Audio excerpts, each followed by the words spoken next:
Hello guys, welcome back to Lanson's channel. Today is a truly meaningful episode because I'm embarking on a journey from Yunnan via the China-Laos Railway, crossing the border to Luang Prabang in Laos.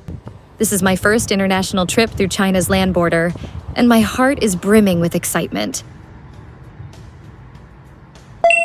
At 7:30 in the morning, I arrived at the station to Luang Prabang. The ticketing process was a bit troublesome, requiring me to show my passport and locate my order number. 去老挝的。找一下订单号，手机上订单里面。行。今天8点10分，能不能帮到？还赶得及的是吧？ When I got the ticket, I noticed it had Lao text printed on it, giving it an exotic vibe. I entered the international train waiting area at Platform 1.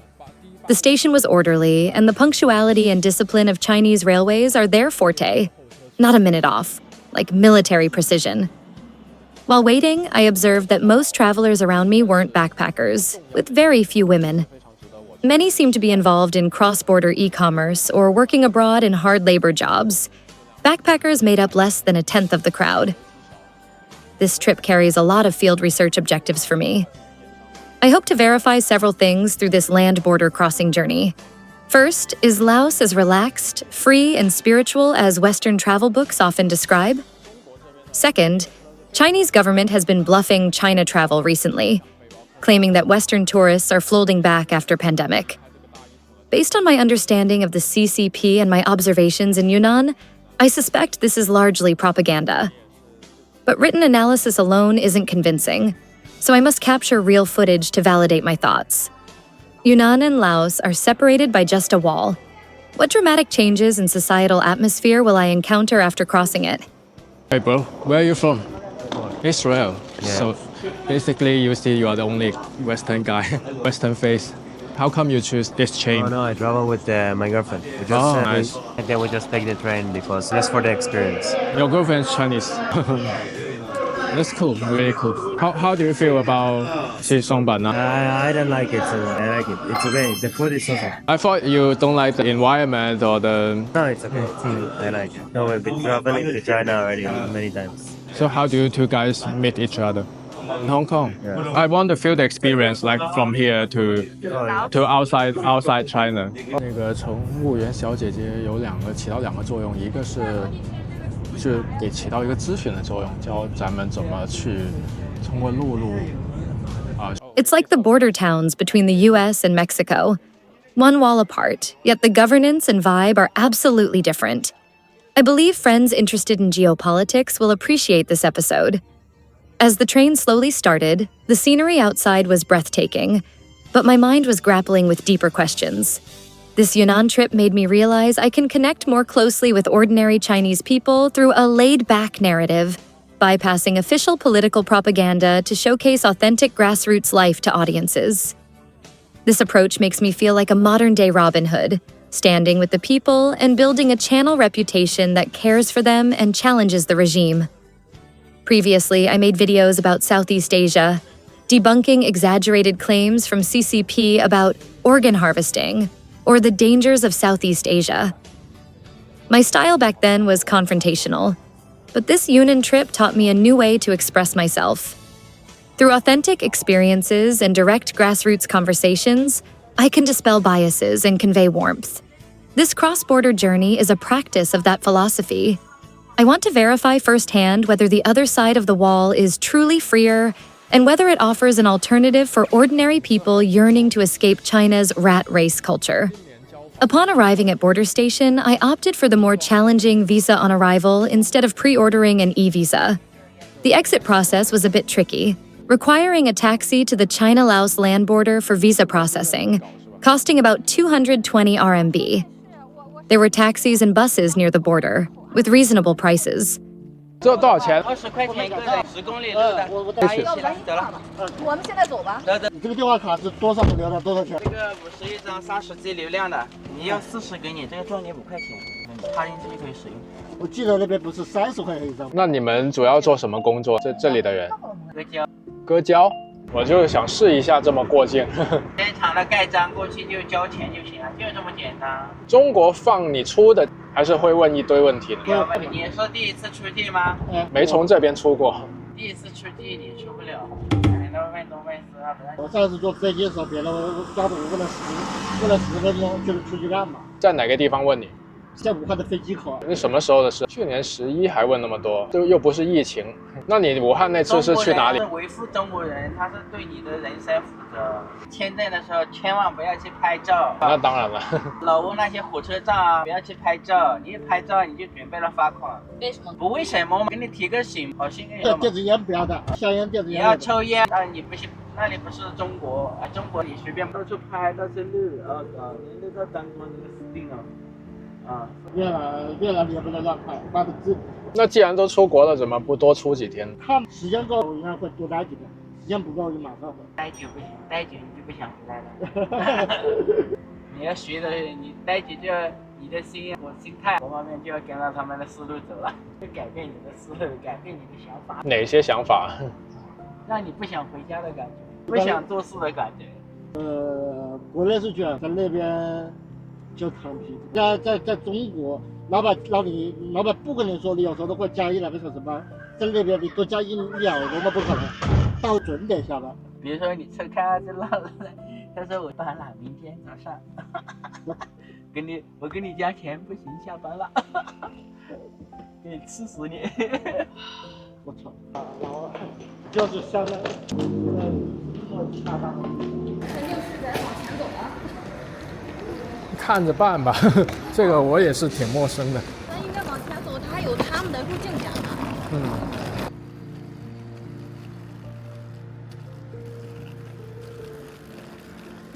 什么问题也没问，是吧？过海关。但是那个问一大堆。因为原来我在电视台工作。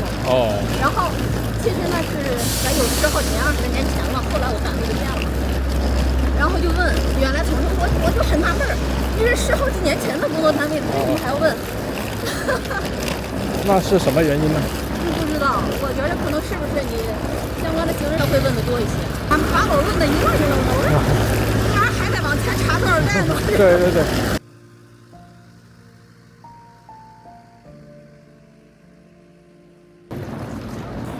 你去的20块。一起20块可以啊，人民币。人民币。哦。你就坐到凳子坐在这个后面啊。哦，节目效果不就出来了嘛，是吧？不是我故意要这么选的，就是随遇而安。老挝的不让中国人在这儿拉客。做好符文了啊。好。他是中国人。对。对，看出来了，长得不一样。你想想，这是在他们国家。是啊，对。不过这个地方是中国的，这里中国，他不敢把你怎么样。我跟你说，他到处都是警察。有纠纷，这是我的朋友，山东济宁济南。对。哎呀，中国人嘛。哦。现在就洗钱嘛。洗钱嘛。金三角被打击的挺严重的。那什么方法洗啊？不知道，我都是做生意来的，是不是？对呀，你弄物流什么的，公司来回转上几笔。那边你一条公路修好了，这边就不走大车了。实际开车就是10点30。After crossing, I found that the boat and train station in Laos closely resembled Chinese railway stations, almost like an extension of China's influence into Southeast Asia. Clearly intentional. On the train, I met a traveler from Israel traveling with his Chinese girlfriend, who had studied in Canada. Her demeanor was noticeably different. In contrast, another young Chinese girl nearby, typical of those within China's wall, was visibly resistant to talk to strangers. This isn't their fault. Their worldview is shaped by the misinformation they consume daily on Chinese platforms like Douyin, Weibo, and Little Red Book, which distorts their perception of the world. These interactions allowed me to capture the stark behavioral differences influenced by a country's regime and propaganda.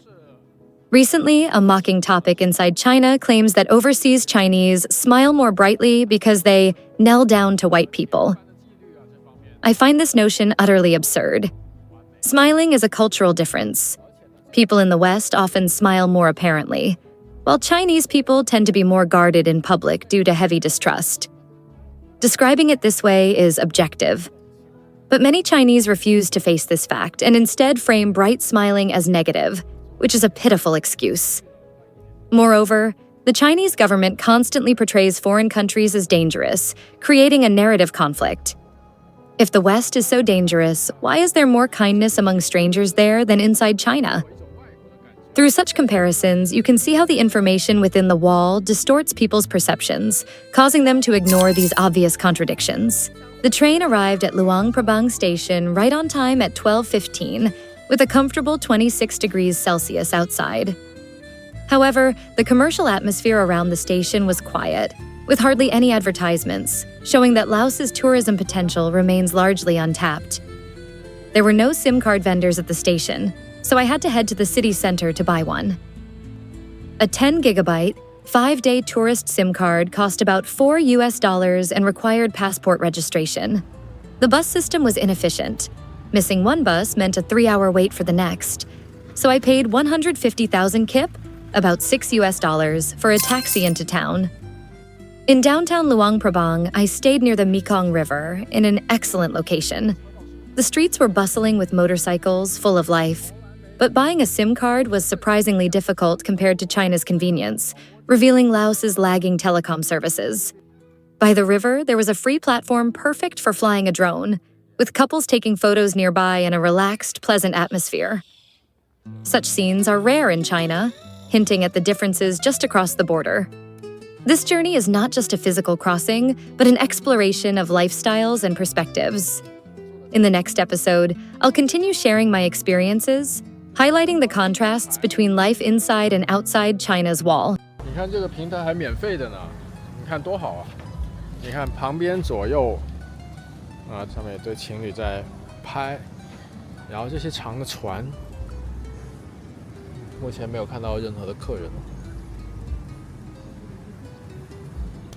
这女友也太敬业了吧，一直给男生在拍。